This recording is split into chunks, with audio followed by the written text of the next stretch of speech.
Estamos no estudo 23 da nossa série Nisto Cremos, as grandes verdades da Bíblia.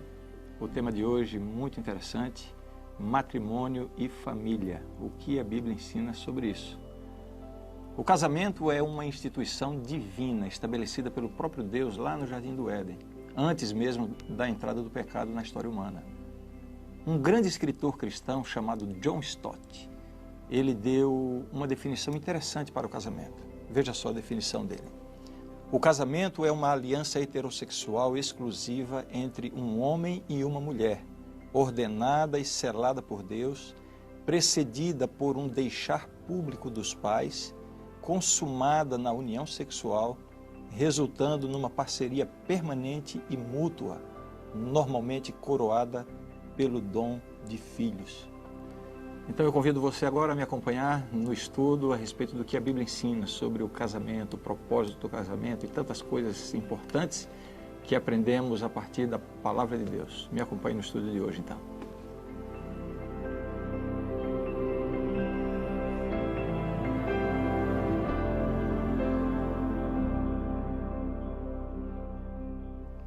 Nós vamos começar lendo um texto da Bíblia que nos mostra como tudo começou.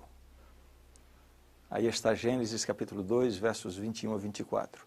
Então o Senhor Deus fez cair pesado sono sobre o homem, e este adormeceu, tomou uma das suas costelas e fechou o lugar com carne. E a costela que o Senhor Deus tomara ao homem, transformou-a numa mulher e lhe a trouxe. E disse o homem: Este, afinal, é osso dos meus ossos e carne da minha carne, chamar-se-á varoa, porquanto do varão foi tomada. Por isso, deixa o homem pai e mãe e se une à sua mulher, tornando-se os dois uma só carne. Aqui está a descrição, digamos assim, do casamento, o primeiro casamento na história da raça humana. Há uma discussão que nunca sai de cena. A discussão é: quem é, afinal de contas, mais importante, o homem ou a mulher? Interessante é que os machistas costumam defender o seu lado, né? E existem alguns argumentos para isso. Por exemplo, o primeiro argumento é de que, bem, é claro que o homem é mais importante porque ele foi criado primeiro, ele foi criado antes da criação da mulher. Muito bem. Se você analisar toda a sequência da semana da criação, você vai perceber uma coisa interessante. Desde o primeiro dia da criação, Deus vai primeiro preparando o ambiente, né, o ambiente físico, para depois então entrar nos aspectos com vida, né, primeiro a vegetação, depois as aves, os peixes, e aí Deus vai sempre evoluindo do menos importante para o mais importante, né? Depois ele cria os animais terrestres e finalmente nessa sequência, né, nessa evolução sempre do menos importante para o mais importante, no último dia da criação, Deus cria o ser humano, a coroa da criação.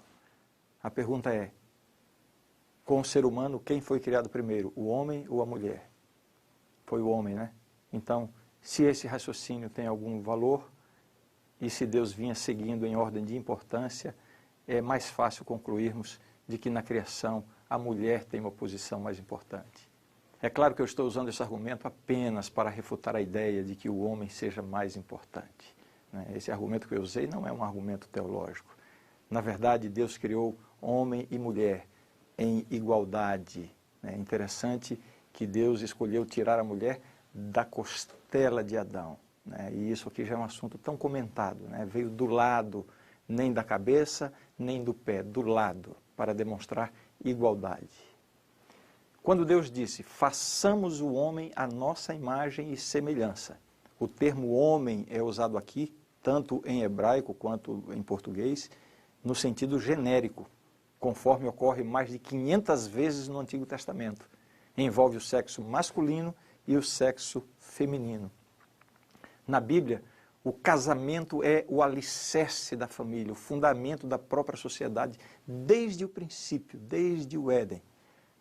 Vamos ver agora algumas coisas importantes que a Bíblia ensina sobre o casamento. Quais são as funções do casamento? Primeira função do casamento: companheirismo. O texto da Bíblia diz: não é bom que o homem esteja só. Gênesis 2, verso 18. Interessante, né? É claro que isso aqui se aplica à mulher também, mas eu tenho a impressão que se aplica muito mais aos homens. Eu não sei se é somente lá em casa, mas me parece que é muito comum. A mulher sozinha, ela se vira muito melhor do que o homem sozinho. Mas a verdade é que Deus não queria que o ser humano vivesse só. O casamento foi instituído por Deus para suprir uma das maiores necessidades humanas, a necessidade de companheirismo. Isso não significa que uma pessoa não possa ser feliz sozinha. Aliás, eu queria chamar aqui a atenção para esse pensamento que às vezes alguns desenvolvem de que a felicidade só é possível quando você encontra alguém que vai fazer você feliz, enfim, que somente uma pessoa casada que pode ser feliz. E as pessoas solteiras, as pessoas sozinhas, vivem aí à busca de alguém com quem possam ser felizes. Sabe? O casamento não faz ninguém feliz. Sabe quem é que vai ser feliz casado? Vai ser feliz casado quem é feliz solteiro. Se você une duas pessoas infelizes, é uma ilusão achar que essa combinação vai trazer felicidade. A felicidade não depende do casamento. Por outro lado, já dizia um pregador, nós não podemos lançar a responsabilidade da nossa felicidade sobre os ombros de outra pessoa. Cada um tem, eu poderia dizer, a responsabilidade de buscar a sua própria felicidade. Seja feliz. Se você vive sozinho, se você é descasado, se você é solteiro, se você é viúvo, viúva, divorciado, divorciada, você pode ser feliz sozinho, sim. É claro que o casamento vem trazer um complemento do companheirismo, mas não é o casamento que vai fazer ninguém feliz. Ainda dentro dos propósitos de Deus, das funções do casamento, né, estabelecidas por Deus. Uma segunda função é a reprodução. O texto bíblico diz, sede fecundos, multiplicai-vos, enchei a terra e sujeitai-a. Dominai sobre os peixes do mar, sobre as aves dos céus e sobre todo o animal que rasteja pela terra. Então vejam a ordem de Deus, sede fecundos, multiplicai-vos, enchei a terra. Espera aí, calma aí. Isso aqui se aplicava muito bem lá no Jardim do Éden, com o primeiro casal ou com os primeiros seres humanos. É claro que numa sociedade como nós vivemos, existe uma coisa chamada controle de natalidade, que deve ser muito bem aplicado. Vejamos ainda uma terceira função do casamento, de acordo com a Bíblia, o prazer sexual. Seja bendito o teu manancial, uma linguagem figurada se referindo ao manancial, né, a capacidade reprodutiva do ser humano. Veja o texto, seja bendito o teu manancial e alegra-te com a mulher da tua mocidade. Saciem-te os seus seios em todo o tempo e embriaga-te sempre com as suas carícias. Provérbios 5, 18 e 19. Olha, esse é um texto extremamente sensual. Essa é a sensualidade da Bíblia. Deus nos criou com esse potencial. Então, a capacidade de sentir prazer na relação sexual, isso aí é um dom de Deus. Mas é um dom para ser desfrutado no casamento. Deus colocou isso como sendo uma bênção para o ser humano. E essa é uma das funções do casamento, né? Encontrar e desfrutar o prazer sexual. O escritor Calvin Rock apresenta o que ele chama de princípios do casamento de acordo com a Bíblia. Eu quero apresentar para você aqui alguns desses princípios bem interessantes. Primeiro princípio do casamento, a unidade. Gênesis 2:23, quando Adão disse assim, esta afinal é osso dos meus ossos e carne da minha carne. Não apenas a unidade física, mas a unidade completa, emocional, psicológica, espiritual, que deve ser desenvolvida na relação conjugal. Um segundo princípio do casamento, de acordo com a Bíblia, é a interdependência. Gênesis 2:24 diz assim, por isso deixa o homem pai e mãe e se une à sua mulher. É rompido um laço de dependência que havia anteriormente com o pai e com a mãe. Há um velho ditado que diz assim, quem casa, quer casa. E esse ditado faz muito sentido. Um casamento ele vai ser muito mais completo quando o casal, tanto o rapaz como a moça, alcançam essa independência dos pais para desenvolver agora um relacionamento de interdependência entre marido e mulher. Isso não significa desprezar pai e mãe, mas entender que a relação conjugal deve ter prioridade sobre todas as outras relações humanas. É possível que alguém aí precise ouvir com bastante atenção esta coisa muito importante. Nós vivemos numa vida cheia de relacionamentos. Relacionamentos entre amigos, relacionamentos no trabalho, relacionamentos sociais em todos os níveis, relacionamentos familiares, irmãos, pais, primos, tios, etc. Mas uma coisa você precisa entender: a relação conjugal deve ter prioridade sobre todas as outras relações humanas. Você não deveria deixar nenhum relacionamento humano se sobrepor ao seu relacionamento com a sua esposa, com o seu esposo. Vamos continuar então nesta linha de pensamento, os princípios do casamento. Um outro princípio é o que pode ser chamado de endogamia, né? O texto da Bíblia diz assim: não vos ponhais em jugo desigual com os incrédulos. Estar dentro da mesma categoria. Isso significa dentro do mesmo grupo. Nesse caso aqui, muito claramente, dentro da mesma fé. Sabe, muita gente pensa que os cristãos desprezam ou discriminam ou têm preconceitos contra pessoas que não partilham da mesma fé. Por isso evitam casar-se com pessoas assim. Quando na realidade não é uma questão de preconceito, não é uma questão de discriminação. É uma questão de afinidade. Uma pessoa que tem uma religião e vive uma religião de acordo com a Bíblia, vai entender que a religião se torna a coisa mais importante da sua vida. Jesus disse assim: buscai em primeiro lugar o reino de Deus e a sua justiça. Todas as outras coisas vos serão acrescentadas. Então, para quem vive a religião de fato, a vida com Deus é a coisa mais importante do mundo. Aí como é que você vai conviver com uma pessoa, né? Partilhar uma vida a dois com alguém que não compartilha com você da mesma fé? Certamente isso trará muitas dificuldades. E para evitar essas dificuldades e para a felicidade de ambos, a Bíblia diz: não vos ponhais em jugo desigual com os incrédulos. Vejamos mais um princípio do casamento, é a monogamia. Eu creio que não precisa argumentar muito em favor desse princípio, mas o texto bíblico diz assim, Gênesis 2:24, por isso deixa o homem pai e mãe e se une à sua mulher, tornando-se os dois uma só carne. Fica muito claro que se trata aqui de um homem e de uma mulher, e somente um homem e somente uma mulher. Dentro de um contexto histórico e cultural, Deus tolerou a poligamia, mas isso não significa que ele tenha dado aprovação a isso.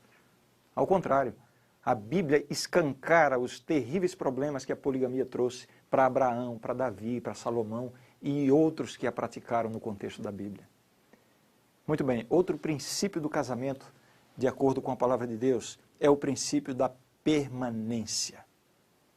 São Mateus 19:6 diz assim: o que Deus ajuntou, não o separe o homem. Casamento é para a vida toda. Esse é o plano de Deus e Ele está disposto a ajudar os seus filhos a cumprir esse plano.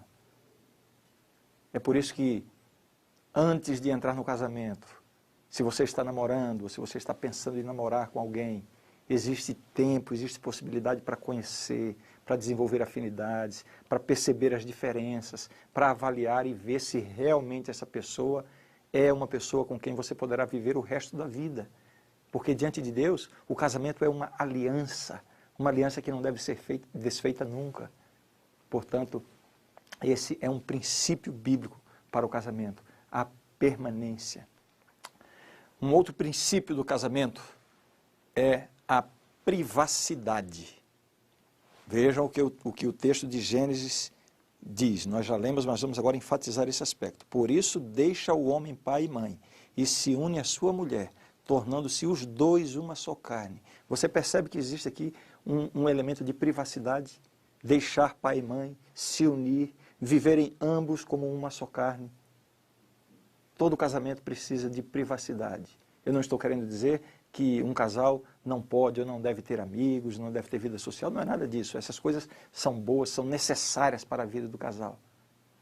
O que eu estou querendo dizer é que o casal não deveria permitir intrusão nem interferência de amigos e parentes nas suas intimidades. Deveria evitar aproximações exageradas. Tudo que diz respeito ao círculo do casal deve ser vivenciado apenas pelo casal. É sempre muito perigoso quando esse círculo íntimo começa a ser invadido, mesmo por familiares e, pior ainda, por amigos, por pessoas que não têm vínculos da família. Muito cuidado com isso. Esse é um princípio do casamento, a privacidade. Ainda um outro princípio do casamento, de acordo com a Bíblia, a exclusividade. Esse texto aqui precisa ser repetido. Por isso, deixa o homem pai e mãe e se une à sua mulher, tornando-se os dois uma só carne. É este homem com esta mulher, não é este homem com uma mulher, sendo agora uma, depois outra, ou quem sabe mais de uma ao mesmo tempo, nada disso. Exclusividade. Marido de uma só mulher, mulher de um só marido.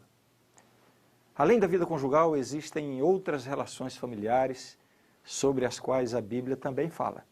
Vamos ver os diversos papéis que nós desempenhamos na família. Vejamos. O pai, na Bíblia, é apresentado como cabeça da família, como sacerdote do lar. O pai tem esse peso de responsabilidade.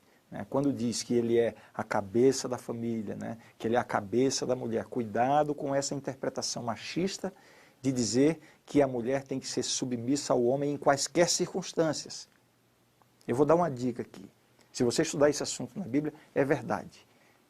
Por causa da entrada do pecado no mundo, por causa do problema que aconteceu lá no Éden, para que o ser humano pudesse se desenvolver e crescer em harmonia, Deus estabeleceu uma hierarquia, apenas para, digamos assim, haver ordem na casa. Agora, alguns homens pensam que essa hierarquia, que coloca o homem como sendo a cabeça da família ou a cabeça da mulher, pensam que isso lhes dá o direito de subjugarem a esposa, de serem para ela como um rei diante de um súdito, quando na verdade a Bíblia não diz nada disso.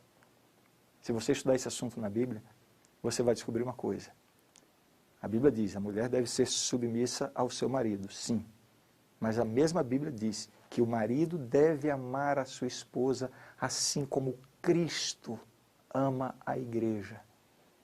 Aí eu costumo dizer para as mulheres assim, olha, você deve ser submissa ao seu marido na mesma proporção em que ele ama você como Cristo ama a igreja. Você percebe o que a Bíblia está dizendo? É esse o ponto. Ainda nos papéis familiares de cada um, a mãe tem uma função, dentre muitas outras, talvez a principal função da mulher em casa seja modelar o caráter dos filhos. A mãe, normalmente, em circunstâncias normais, ela vai ter muito mais tempo de convivência com os filhos. A formação do caráter dos filhos depende muito mais da mãe do que de qualquer outra pessoa da família. É impressionante como Deus criou a mulher com essa capacidade de influenciar pessoas. A mulher tem muita influência sobre as pessoas. E Deus criou a mulher assim. Por quê? Porque cabe a ela, principalmente, formar o caráter dos seus filhos. Tem gente que às vezes reclama dizendo que as mulheres falam muito. Bem, eu não vou comentar muito sobre isso, porque depois eu vou ter que conversar com a minha esposa algum probleminha que pode surgir. Mas sabe de uma coisa? Deus, de fato, criou a mulher com uma capacidade verbal muito mais desenvolvida do que a do homem. E há uma função nisso. A criança recém-nascida, com quem ela vai aprender a falar? Então é bom, é útil, é necessário que a mulher tenha mais verbosidade, que ela fale mais. Isso faz parte do plano de Deus. Então, dentre as funções familiares, cabe à mulher a principal função de modelar o caráter dos filhos. E os filhos? Que papel, que lugar os filhos encontram no círculo familiar? De acordo com a Bíblia, os filhos devem ser objetos do amor e cuidado dos pais. Os pais têm responsabilidade para com os filhos. Assim como Deus tem responsabilidade para com as suas criaturas, nós fomos criados à imagem e semelhança de Deus. Nós temos responsabilidades para com os nossos filhos. E os filhos devem respeito e obediência a eles, aos seus pais. É isso que a Bíblia ensina. A verdade é que no mundo moderno, nós vivemos uma vida com tantas mudanças, tantas diferenças em relação à estrutura familiar de décadas, de séculos ou de milênios atrás. Então tudo isso precisa ser adaptado de acordo com a realidade de cada família. Mas esses princípios todos permanecem válidos, porque a palavra de Deus permanece para sempre. Eu queria concluir desejando a você muita felicidade na sua família. Se você é casado, se você é casada, se você tem filhos, considere esses princípios. Procure diante de Deus analisar como é que você está colocando isso em prática. No seu casamento, na vida conjugal, talvez esteja precisando um pouco mais de paciência, de amor, de perdão, né? Talvez precise, às vezes, perder um pouquinho a memória, esquecer algumas coisas, deixar algumas coisas para lá. Tudo em favor da felicidade. E, finalmente, eu queria deixar bem claro para você o seguinte: Deus tem todo o interesse em abençoar a sua família, porque foi Deus quem criou a família. Se você passa por uma crise nesse momento, se você passa por uma dificuldade, se você está passando por um momento em que sua família foi rompida, foi esfacelada, busque a Deus, coloque nas mãos de Deus, entregue a sua vida e a sua família aos cuidados de Deus, e você vai ver como Ele vai cuidar bem disso.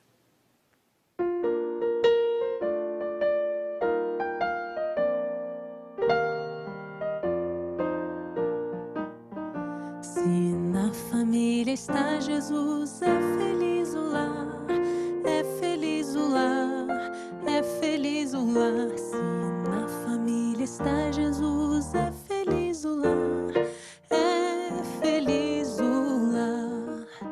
Se com a mamãe está Jesus, é feliz o lar, é feliz o lar, é feliz o lar. Se com a mamãe está Jesus, é feliz o lar, é feliz o lar. Se com papai está Jesus, é feliz o lar, é feliz o lar, é feliz o lar. Se com papai está Jesus, é feliz o lar, é feliz o lar.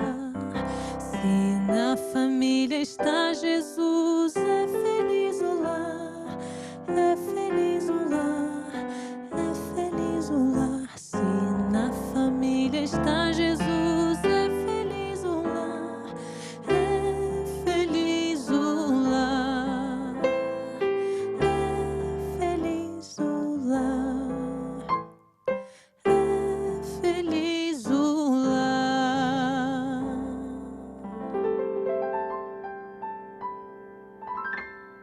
A grande verdade do estudo de hoje é esta: o casamento foi divinamente estabelecido no Éden e confirmado por Jesus como união vitalícia entre um homem e uma mulher, em amoroso companheirismo. Para o cristão, o compromisso matrimonial é com Deus, bem como com o cônjuge, e só deve ser assumido entre parceiros que partilham da mesma fé. No tocante ao divórcio, Jesus ensinou que a pessoa que se divorcia do cônjuge, a não ser por causa de fornicação, e se casa com outro, comete adultério. Deus abençoa a família e tenciona que seus membros ajudem um ao outro a alcançar completa maturidade. Os pais devem educar os seus filhos a amar o Senhor e a obedecer-lhe. Esta é a verdade e eu creio nisto.